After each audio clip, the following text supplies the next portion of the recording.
Well, that brings us to our final presentation, the Michael Keeling Founders Award. The Keeling Award has only been given 4 times. To Michael himself, the longtime Chief Staff Officer of the ESOP Association and my predecessor. To Gary Shorman, our former board chair and the chair of Eagle Communications. And 2 years ago, it was awarded posthumously to Bob Moore, the founder of Bob's Red Mill. And last year, to Brian Bowers, president of Bowers and Kubota. I think we are out of awards to give to Bowers and Kubota now. The Keeling Award is given at the board's discretion to recognize extraordinary achievements in ESOP formation and furthering of employee ownership. And this year, the Keeling Award will be presented posthumously again to a man whose legacy will be felt at his company, in his community, in his home state of Vermont, and in the world of employee ownership for a long, long time. Our recipient achieved great success in business, but that's not what he'll be most remembered for. His decision to transform his company to an ESOP in 1995 came from a deep-rooted sense of humility, compassion, and a desire to serve a greater purpose. You know, it is said that to whom much is given, much is required. And I know this individual understood that principle in his core. He was one of the very first ESOP founders that I had the privilege to meet when I first came to the ESOP Association. And I immediately became fascinated by the robust approach taken to employee ownership culture, governance, and business success that seems to permeate every aspect of this company. From turning his company over to his employees at a 50% discount of the fair market value he received, to helping the less fortunate and those struggling with addiction, to his service in the Vermont State Senate, he tried and very much succeeded in making the world a better place. Now, I can certainly go on, but I think we should hear from some of the people who knew him best.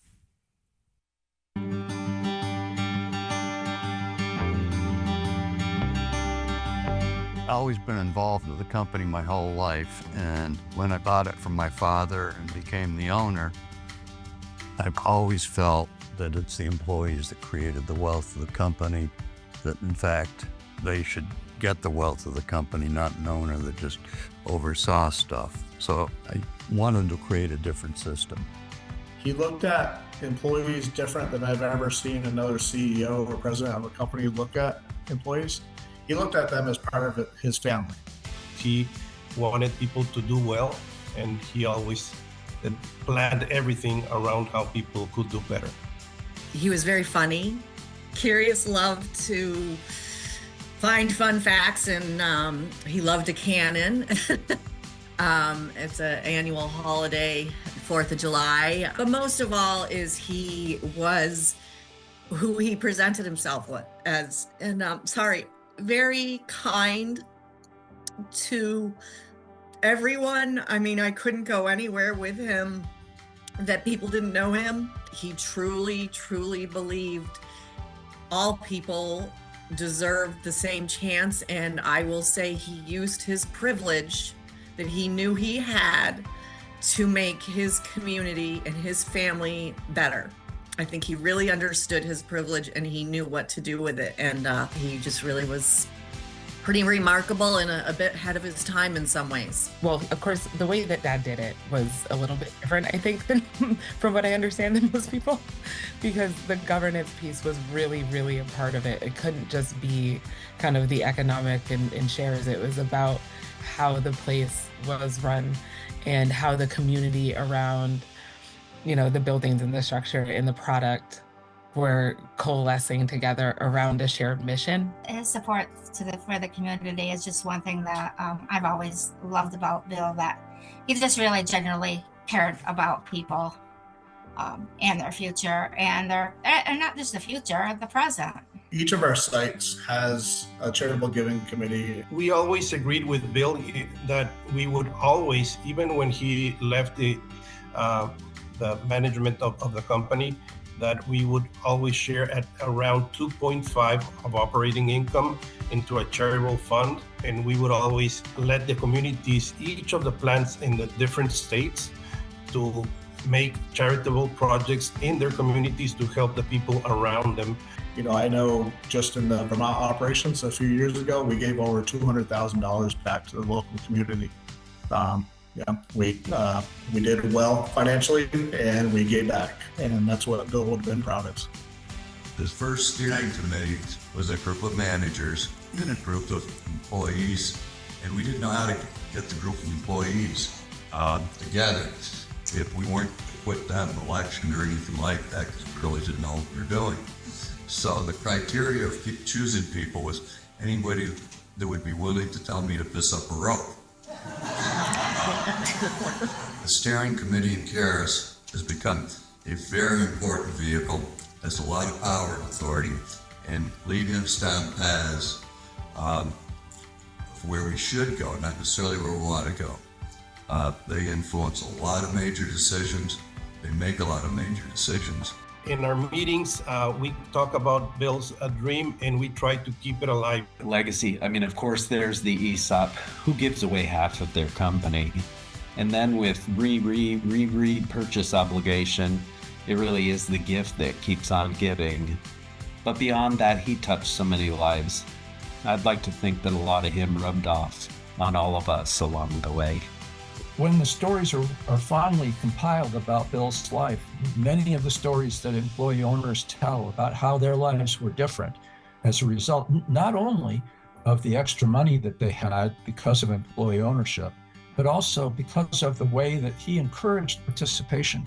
Wouldn't surprise me at all to learn that a number of people had served in their communities in ways that they would not have if they hadn't been given the opportunity to grow their own participative skills through their work at Caris Reels. He was a wonderful family man that, we talk a lot about everything he's done for the community and Caris Reels, but I mean, as a parent, as a father, he was remarkable.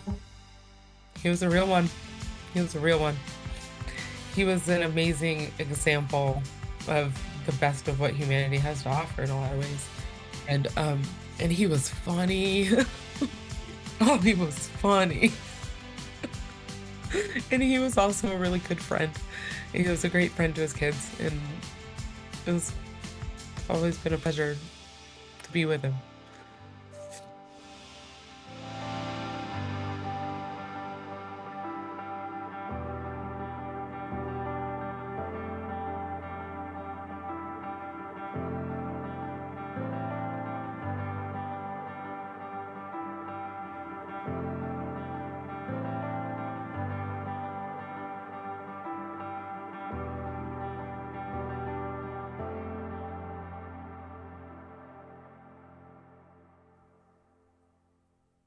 What a person.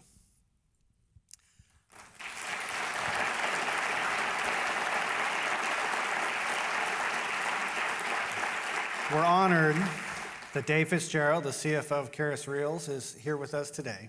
Dave, would you please come to the stage and accept the Founders Award on behalf of Bill?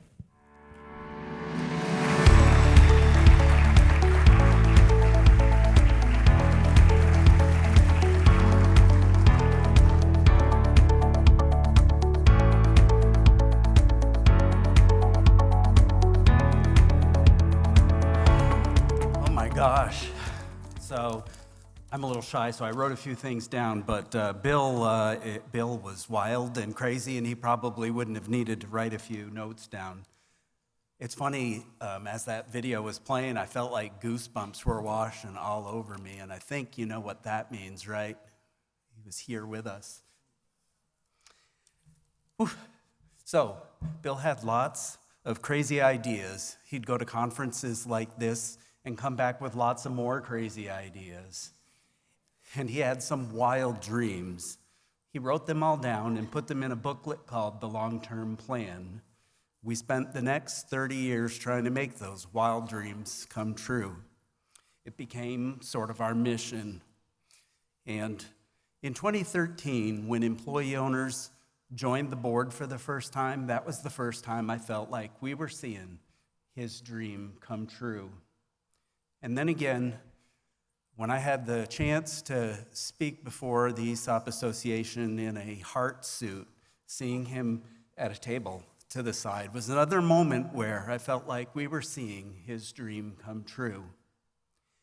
And then every year when we write checks for the repurchase obligation, I feel like we're seeing Bill Karras's dream come true. Bill was a good listener. He was great at giving compliments. He loved vigorous debates.